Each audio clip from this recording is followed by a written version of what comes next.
Hello बच्चे लोग, welcome back to YouTube channel Gyan Sagar academy. तो बच्चे लोग, हमने लास्ट लेक्चर में 8th स्टैंडर्ड का inside the atom 5th chapter था साइंस का, वो हमने स्टार्ट किया था बच्चे लोग। उसका अपने फर्स्ट पार्ट भी शूट कर लिया था और फर्स्ट पार्ट में हमने देखा था कि एटम क्या होता है। एटम के साथ साथ हमने देख लिया था कि उसके अंदर डाल्टन्स थ्योरी देख ली थी, उसके अंदर हमने थॉमसन थ्योरी देख ली थी, है ना। थॉमसन प्लम पुडिंग मॉडल देखा था। तो आज के इस वीडियो लेक्चर में अपन रुदरफोर्ड और बोर के बारे में पढ़ने वाले हैं। एक्चुअली लास्ट लेक्चर का थोड़ा मैं रिवाइज करवा देता हूँ आपको कि सबसे पहले हमने एटम की डेफिनेशन के बारे में पढ़ा था कि एटम होता क्या है। तो दुनिया की सबसे छोटी चीज वो होती है एटम। तो फिर एटम के बारे में थोड़ा शोध चालू हो गया। तो डाल्टन भाई ने अपने को बोला एटम क्या है, एटम क्या है बोला उसने। एटम बोला वो एक सॉलिड स्फीयर के जैसा है। एटम क्या है? एटम क्या? एक सॉलिड स्फीयर के जैसा है। सॉलिड स्फीयर के मतलब जैसे इसको काटो, इसको काटने के बाद क्या होगा, पूरा सॉलिड सॉलिड सॉलिड निकल आएगा। मतलब लोखंड का बॉल, एग्जांपल लोखंड का एक बॉल ले लो, उसको काट दो लोखंड के बॉल को, तो अंदर से पूरा लोखंड लोखंड लोखंड नजर आएगा। तो वैसे होता है एटम। ये किसने बताया था हमको? ये डाल्टन ने बताया था। फिर उसके बाद आया जे जे थॉमसन। जे जे थॉमसन आया 1904 में। वो जे जे थॉमसन क्या बोलता है, पूरे एटम में ऐसे positive positive positive positive charge घूम रहे हैं, सब जगह सब जगह सब जगह घूम रहे हैं पॉजिटिव चार्ज। और यही पॉजिटिव चार्ज के साथ साथ नेगेटिव चार्ज भी घूम रहे हैं। सब पॉजिटिव चार्ज के साथ साथ कौन घूम रहा है? नेगेटिव चार्ज भी घूम रहा है। ये नेगेटिव चार्ज को भाई ने क्या नाम दिया था? इलेक्ट्रॉन्स। ये हमने देखा था। तो आज अपन क्या देखने वाले हैं? आज अपन देखेंगे रुदरफोर्ड क्या बोलते हैं। अभी डाल्टन ने क्या बोला था अपन ने देख लिया, जे जे थॉमसन ने क्या बोला था अपन ने देख लिया एटम के बारे में। अब रुदरफोर्ड एटम के बारे में क्या बोल रहा है वो अपन देखने वाले हैं। समझ में आ गया? ओके। ये जे जे थॉमसन का किस्सा था 1904 का, और ये रुदरफोर्ड का किस्सा है 1911 का। 6-7 साल बाद का किस्सा ही है। तो ये भाई बोलता क्या, चलो देख लेंगे। अब उसने एक एक्सपेरिमेंट किया जिसका नाम है स्कैटरिंग एक्सपेरिमेंट, और उसने उसको खुद का नाम दिया रुदरफोर्ड स्कैटरिंग एक्सपेरिमेंट। ठीक है। तो उसने क्या किया, एक गोल्ड की फॉइल ले ली। क्या लिया उसने? गोल्ड की फॉइल ले ली, और ये गोल्ड के फॉइल के ऊपर उसने अल्फा पार्टिकल्स मार दिए। अब बच्चे लोग, ये अल्फा पार्टिकल्स क्या होते हैं? बच्चे, एक लाइट होती है अल्फा पार्टिकल्स, मतलब जैसे लेजर की लाइट होती है वैसे अल्फा पार्टिकल्स की भी एक लाइट होती है, जिसमें से पॉजिटिव चार्ज बाहर निकलता है। जिसमें से क्या होगा? पॉजिटिव चार्ज बाहर निकलता है। हमारे अलग अलग टाइप के लेजर होते हैं, तो इसने भी एक लेजर मार दिया।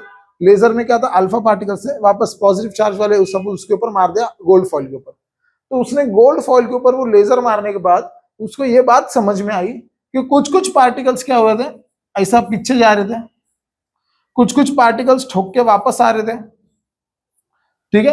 कुछ कुछ पार्टिकल्स एमिट हो रहे थे, कुछ कुछ पार्टिकल्स बहुत ज्यादा ठोक के वापस आ रहे थे, कुछ कुछ पार्टिकल्स ये साइड जा रहे थे, कुछ कुछ ये साइड आ रहे थे। और 20,000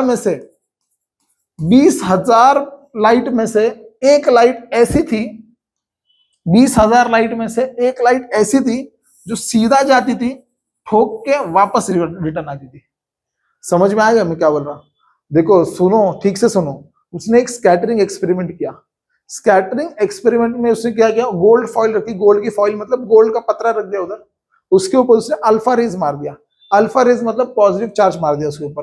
पॉजिटिव चार्ज मार देने के बाद उसने एक बात नोट की, क्या? कि बहुत सी लाइट थी, बहुत सी लाइट जो आर पार जाती थी। बहुत सी लाइट क्या जाती थी? सुनो ठीक से। बहुत सी लाइट क्या जाती थी? आर पार, मतलब इसके आर पार जाती थी। वो बहुत कम लाइट ऐसी थी जो ठोक के वापस आती थी। ठीक है। बहुत सी लाइट आर पार जाती थी, बहुत सी, मैक्सिमम लाइट आर पार जाती थी। बहुत कम लाइट ऐसी थी तो रिफ्लेक्ट पीछे आती थी। और 20,000 में से एक लाइट ऐसी थी जो ठोकने के बाद वापस पीछे आती थी, सेम डायरेक्शन में। समझ में आ गया? तो ये उसने एक्सपेरिमेंट किया। तो अब ये एक्सपेरिमेंट से उसको क्या पता चला? देखो, जे जे थॉमसन क्या बोलता था, सब जगह पॉजिटिव पॉजिटिव पॉजिटिव चार्ज है ना। डाल्टन क्या बोलता था? यही बोलता, वो एकदम भरी हुई। डाल्टन क्या बोलता था, हमारा एटम कैसे एकदम भरी हुई, एकदम कड़क है, अंदर से सब जगह वो सेम है। अगर एक बात बताओ, अंदर से वो सब जगह सेम है तो लाइट पीछे काहे को जा रही थी? समझ रहे हो क्या मैं क्या बोल रहा हूँ? अगर मैंने यहां से लाइट मारा, अगर मैं यहां से लाइट मार रहा हूं, तो लाइट मारने के बाद बच्चे लोग, ये गोल्ड फॉइल को ठोकने के बाद लाइट वापस पीछे आने मांगता ना। तो लाइट, मैक्सिमम लाइट आर पार क्यों जा रही थी? तो इसके ऊपर उसने इन्वेंशन करना स्टार्ट किया। जे जे थॉमसन क्या बोलता था कि एटम पूरा भरी हुए, अंदर से भरा हुआ है, और अगर ये अंदर से भरा हुआ है तो मेरे भाई, तो लाइट आर पार क्यों जा रही? इसके ऊपर रुदरफोर्ड पागल हो गया, ये क्या लफड़ा है ना ये बोल रहा। तो उसने प्रूफ कर दिया जे जे थॉमसन गलत था। जे थॉमसन क्या था, गलत था। डाल्टन भी क्या था, गलत था।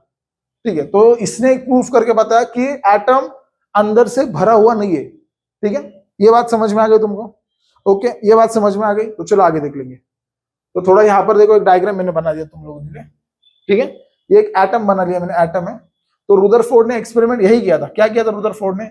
जब लाइट इसने उसके ऊपर मारी, लाइट मारने के बाद कुछ कुछ लाइट देखो ऐसी जा रही थी, स्ट्रेट जा रही थी, ऐसे स्ट्रेट जा रही थी, बाहर निकल रही थी यहां से देखो पूरी लाइट बाहर निकल रही थी। तो उसको तब पता चला कि जो एटम है वो अंदर से खोखला है। खोखला का मतलब समझ में आया क्या? उसके अंदर कुछ नहीं है। ठीक है, एटम क्या है, उसके अंदर कुछ नहीं है। उसको ये बात 100% पता चली कि एटम अंदर से क्या है, खोखला है। उसने ये कंक्लूजन पे आ गया। और जब एक लाइट थी, एक लाइट जो 20,000 में से एक लाइट मार के वो वापस आती थी, तो उसको पता चला कि इसके बीच में कुछ तो है। उसने एक लाइट मारा बीच में उसने लाइट मारने के बाद वो लाइट ठोकती थी और वापस पीछे आती थी। तो उसको पता चला एटम के बीच में कुछ तो है। तो उसने कुछ तो है तो इन्वेंशन चालू कर दिया। फिर उसको पता चला बीच में होता है न्यूक्लियस। क्या होता है बीच में? तो उसने इन्वेंशन किया, बीच में क्या है, न्यूक्लियस है। जो जे थॉमसन बोल रहा था, जो पॉजिटिव चार्ज है, पॉजिटिव चार्ज किधर है, न्यूक्लियस के बीच में। और इसलिए इधर लाइट मारने के बाद यहां पर लाइट मारने के बाद ठोक के क्या होती थी, लाइट वापस आ जाती थी। समझ में आ गया था? इसलिए यहां पर अगर लाइट ये गिर गई, ठीक है, न्यूक्लियस के ऊपर लाइट अगर आ गई तो उसको ठोक के क्या होता था, लाइट क्या होती थी, वापस आती थी। किसने बताया अपने को? रुदरफोर्ड ने बताया। फिर रुदरफोर्ड ने बात बताया कि जे थॉमसन गलत बोल रहा था। जे थॉमसन क्या कर रहा था, गलत बोल रहा था। वो जो बोल रहा था कि एटम ऐसा भरी हुए सब जगह पॉजिटिव पॉजिटिव चार्ज है, वैसा वो नहीं है। उसका पॉजिटिव चार्ज किधर है, सिर्फ एटम के बीच में। और पूरा जगह, पूरा एटम क्या है, खोखला है। तो फिर ये नेगेटिव चार्ज किधर गया? जो जे थॉमसन ने नेगेटिव चार्ज के बारे में कहा, तो वो किधर गया? तो बच्चे लोग, वो जो नेगेटिव चार्ज है, वो नेगेटिव चार्ज जैसे न्यूक्लियस के आसपास घूम रहा है। ठीक है, समझ में आ गया? रुदरफोर्ड ने क्या बताया, ये जो नेगेटिव चार्ज है, देखो ये जो नेगेटिव चार्ज है, ये नेगेटिव चार्ज है। ये नेगेटिव चार्ज क्या कर रहा है, एटम के न्यूक्लियस को क्या कर रहा है, ऐसा गोल गोल घूम रहा है। ये आपने किसने बताया? रुदरफोर्ड ने बताया। अब ये सही है या गलत है अपन बाद में देख लेंगे, लेकिन रुदरफोर्ड ने ये अपने को बता दिया क्या, कि बीच में क्या होता है, बीच में सब पॉजिटिव चार्ज हो जाते हैं। और ये जो गोल गोल घूम रहे हैं, ये सब क्या है, न्यूक्लियस है। इसलिए क्या होता था, अगर ये इसको भी लाइट ठोक दी, ये इलेक्ट्रॉन को भी लाइट ठोक दिया, तो लाइट डिफ्लेक्ट हो जाती थी। इसको भी लाइट ठोक दिया, ये डिफ्लेक्ट हो जाती थी। लेकिन इलेक्ट्रॉन्स कम है ना, और खाली जगह ज्यादा है, और खाली जगह ज्यादा होने के कारण लाइट क्या जाती थी, लाइट बच्चे लोग आर पार जाती थी। तो रुदरफोर्ड के स्कैटरिंग एक्सपेरिमेंट से अपने को पता चला कि एटम का स्ट्रक्चर कुछ इस तरीके का है। कैसे? बीच में क्या है, बीच में न्यूक्लियस है, न्यूक्लियस के अंदर क्या भरा हुआ है, न्यूक्लियस के अंदर पॉजिटिव चार्ज भरा हुआ है। बाकी का पूरा एटम खोखला है, उसके अंदर कुछ भी नहीं है, और बस इलेक्ट्रॉन्स है, जो इलेक्ट्रॉन्स इसको इस तरह गोल गोल घूम रहे हैं। बस ये था रुदरफोर्ड का स्कैटरिंग एक्सपेरिमेंट। समझ में आ गया? रुदरफोर्ड का स्कैटरिंग एक्सपेरिमेंट बच्चे लोग तुमको ये समझ में आ गया होगा। ठीक है, होप सो ये बात समझ में आ गया। अब आगे देखने का अपने को, आगे आते हैं रुदरफोर्ड अभी लास्ट कंक्लूजन पे क्या आ गया। लास्ट कंक्लूजन में रुदरफोर्ड को अपने को 5 पॉइंट दिया, वो पॉइंट्स देख लेंगे। पहला point, positively charge nucleus at centre of the atom. ठीक है, मतलब एटम के बीच में क्या है, न्यूक्लियस है। एटम के बीच में क्या है, न्यूक्लियस है। ठीक है, एटम के बीच में क्या है, न्यूक्लियस मतलब पॉजिटिव चार्ज है। ठीक है, एटम के बीच में क्या है, पॉजिटिव चार्ज है, मतलब क्या है, न्यूक्लियस है। Mass is concentrated in nucleus, मतलब क्या? अब ये जो क्या बोल रहा है, ये एटम का पूरा वजन, एटम का 99.99% वजन जो है वो न्यूक्लियस में। बाकी का पूरा एटम क्या है, खोखला है। और इसके आजू बाजू इलेक्ट्रॉन जो घूम रहे हैं वो भी बहुत ज्यादा हल्के। मैंने तुमको बोला, पहले चैप्टर में पढ़ाया था, पहले पार्ट में, 1800 गुना हल्का है इलेक्ट्रॉन हाइड्रोजन से। तो इसका कुछ वजन है क्या? इलेक्ट्रॉन का कुछ वजन है क्या? इलेक्ट्रॉन का कुछ भी वजन नहीं है। तो एटम का पूरा वजन कहां पर है? पूरा का पूरा वजन उसके न्यूक्लियस में। समझ में आ गया क्या बोल रहा हूं? Mass is concentrated in nucleus, मतलब क्या? एटम का पूरा वजन किसके ऊपर डिपेंड होता है? एटम का पूरा वजन न्यूक्लियस के ऊपर डिपेंड होता है। Okay, negatively charge electrons called negatively charge particles called electrons rotate around nucleus. ये जो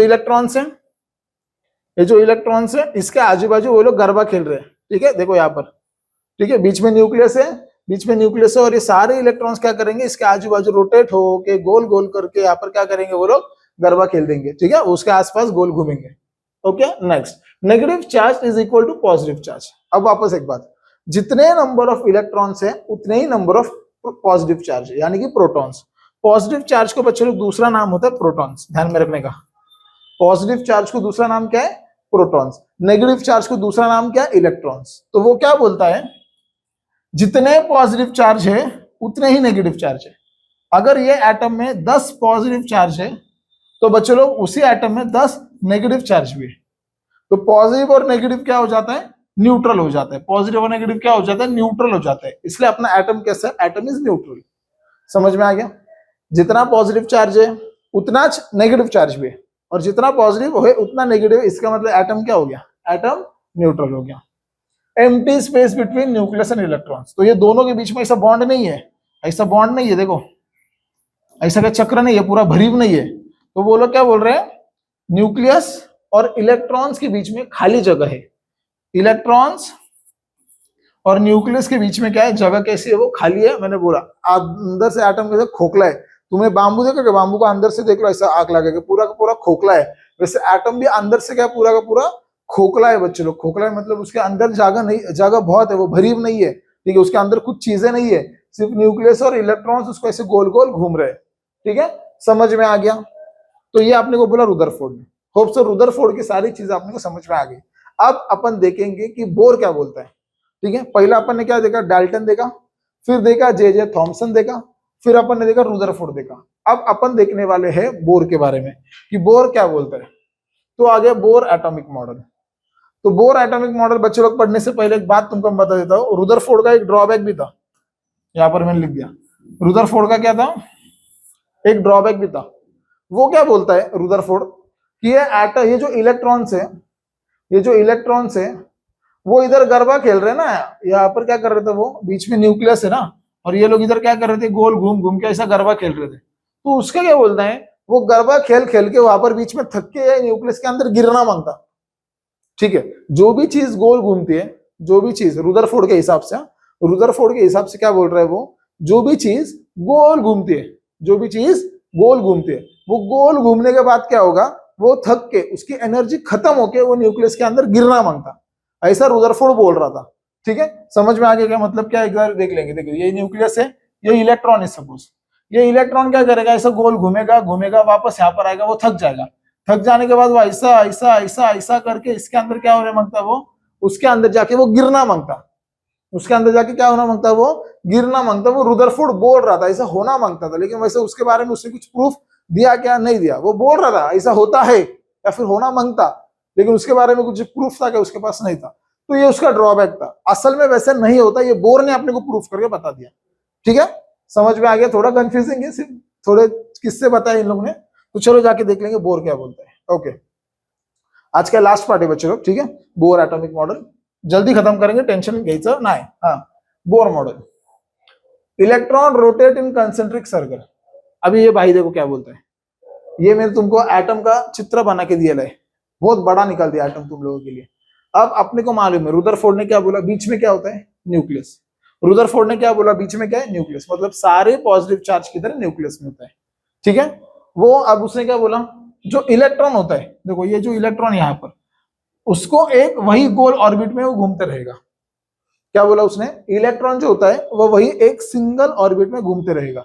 देखो अब यहाँ पर ऑर्बिट्स देखो, एक ऑर्बिट, दो ऑर्बिट, तीन ऑर्बिट, चार ऑर्बिट, हर एक एटम को ऐसे बहुत सारे ऑर्बिट्स होते हैं। ये कौन बोल रहा है, ये बोर बोल रहा है, बोर बोल रहा है। सुनो बोर क्या बोलता है, वो बोर नहीं है, वो भोर है। क्या बोलता है सुनो, वो क्या बोलता है कि न्यूक्लियस के आजू बाजू बहुत सारे ऑर्बिट्स होते हैं। ऑर्बिट्स मतलब ये शेल्स दिखाई दे रहे क्या आपने को, ये गोल गोल चक्र निकाल रहा हूं मैं, ये क्या है, इसको अपन शेल्स बोल देंगे या फिर इसको अपन ऑर्बिट्स भी बोल देंगे।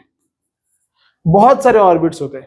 तो उसने 4 ऑर्बिट्स अपने को निकाल के दिए, ठीक है। तो उसने नाम क्या दिया, पहले ऑर्बिट को नाम दिया के, फिर एल, फिर एम और एन, ठीक है। सबसे अंदर वाली जो शेल है, अंदर वाले ऑर्बिट को उसके क्या नाम दिया, के शेल दिया, फिर उसके बाहर वाले को नाम एल शेल दिया, उसके बाहर वाले का नाम एम शेल दिया, उसके बाहर वाले को उसने एन शेल दिया, के एल एम एन। अभी एबीसीडी क्यों नहीं दिया भाई, वो मेरे को मालूम नहीं, उसने के एल एम एन दे दिया, ठीक है, मतलब नंबर 1 शेल को के नाम दिया, नंबर 2 शेल को एल नाम दिया, नंबर 3 शेल को एम नाम दिया और नंबर 4 शेल को एन नाम दिया। ठीक, के एल एम एन उसको दे दिया।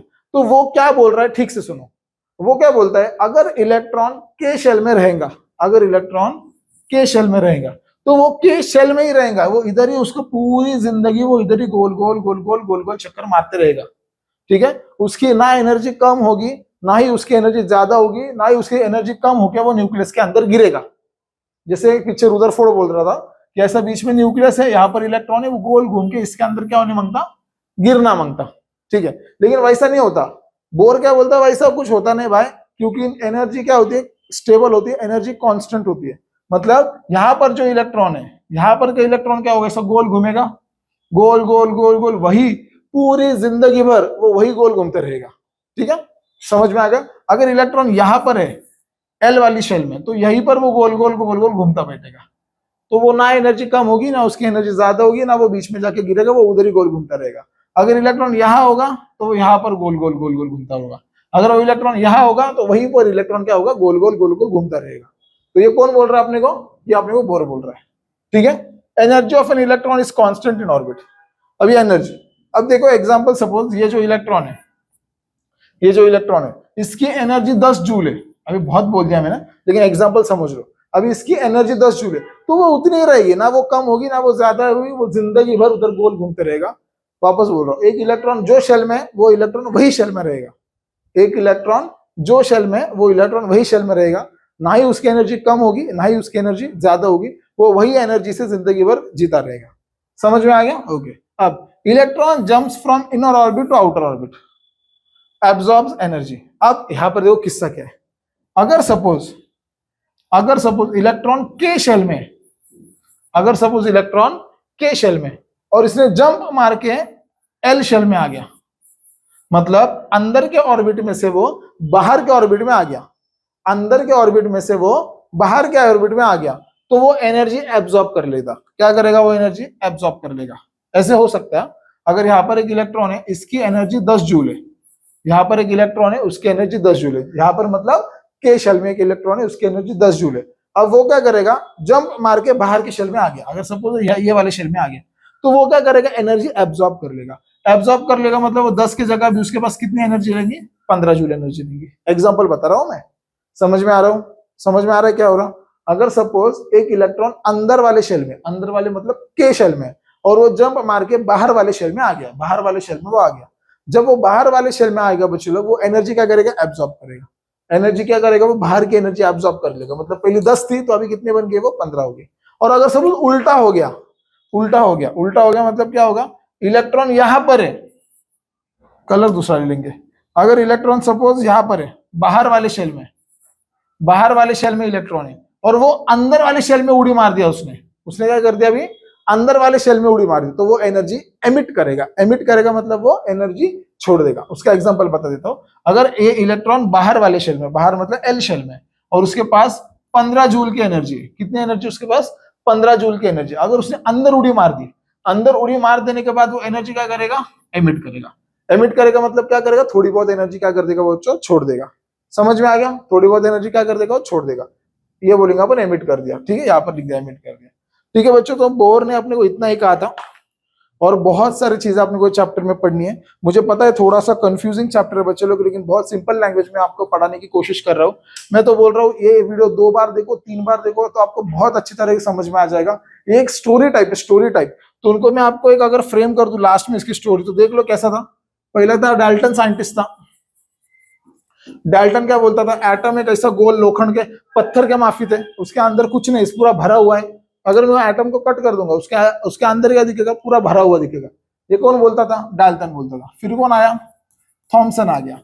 थॉमसन क्या बोलता है? ये कुछ भी फेंक रहा है डाल्टन, एटम ऐसा रहता है, सब जगह पॉजिटिव पॉजिटिव पॉजिटिव चार्ज है, और हर एक पॉजिटिव चार्ज के साथ क्या है? नेगेटिव नेगेटिव चार्ज है, और हर एक पॉजिटिव चार्ज के साथ नेगेटिव चार्ज, इसलिए एटम क्या हो गया? न्यूट्रल बन गया। ये कौन बोलता है अपने को? ये थॉमसन बोलता है। फिर आया रुदरफोर्ड। रुदरफोर्ड बोल रहा है ये थॉमसन कुछ भी फेंक रहा है, ऐसा कुछ है ही नहीं, एक एटम रहता ऐसा, बीच में न्यूक्लियस है भाई, मैं देखा, मैं स्कैटरिंग एक्सपेरिमेंट किया, मैं इसके बीच में लाइट मार के देखा, लाइट ठोक के वापस आ रही है, मैं एक्सपेरिमेंट किया था, बोलता ऐसा है, और इलेक्ट्रॉन्स इसके आजू बाजू घूम रहे। ये थोड़ा बहुत सही बोल रहा था। फिर आ गया बोर्स आ गया। बोर ने क्या बोला, ये रुदरफोर्ड भी कुछ भी फेंक रहा है, ऐसा कुछ है नहीं, बीच में न्यूक्लियस होता है, वो सही बोला। फिर उसके बाद में क्या होगा, इलेक्ट्रॉन्स ऐसे ऑर्बिट्स में घूमते हैं, ठीक है, इलेक्ट्रॉन्स का ऐसा घूमता है, ऐसा ऑर्बिट्स में घूमता है, ठीक है, ऐसा इलेक्ट्रॉन्स ऑर्बिट में घूमता है। तो अंदर वाली शेल को उसने के, एल, एम और एन नाम दे दिया। अंदर वाली शेल को क्या नाम दिया, के, फिर बाहर वाली को एल, फिर एम और एन नाम दे दिया, मतलब 1 2 3 और 4 ये नाम दे दिया, ठीक है। तो ये और इलेक्ट्रॉन्स क्या बोलता था, इलेक्ट्रॉन्स यही ऑर्बिट में घूमते बैठते, ऐसे ऐसे गोल गोल गोल गोल घूमते बैठते, बस। तो यही है अपना स्ट्रक्चर ऑफ एटम, यही क्या है अपना स्ट्रक्चर ऑफ एटम, यही है ना, ठीक है, समझ में आ गया क्या। तो ये चारों लोग ने उसमें मॉडिफिकेशन करते गए, स्टार्टिंग डाल्टन ने किया, एंडिंग बोर ने किया, और अभी जो अपन पढ़ते हैं वो है बोर एटॉमिक मॉडल, उसके बारे में वही अपन पढ़ रहे हैं, ठीक है। तो उसके ऊपर अभी तक किसने ऑब्जेक्शन लिया नहीं है बोर के ऊपर कि भाई बोर तू गलत है, ऐसा अभी तक किसी ने बोला नहीं है। 2-3 साइंटिस्ट है जिसने बोला बोर गलत है, बोर के कुछ कुछ चीजें गलत है, वो भी अपन देखने वाले हैं। समझ में आ गया बच्चों, थोड़ा सा कंफ्यूजिंग चैप्टर है, लेकिन इजी तरीके से मैंने आपको समझाने में कोशिश की है। ओके, तो पसंद आ गया होगा तो लाइक करो, सब्सक्राइब करो। Yes, thanks for watching.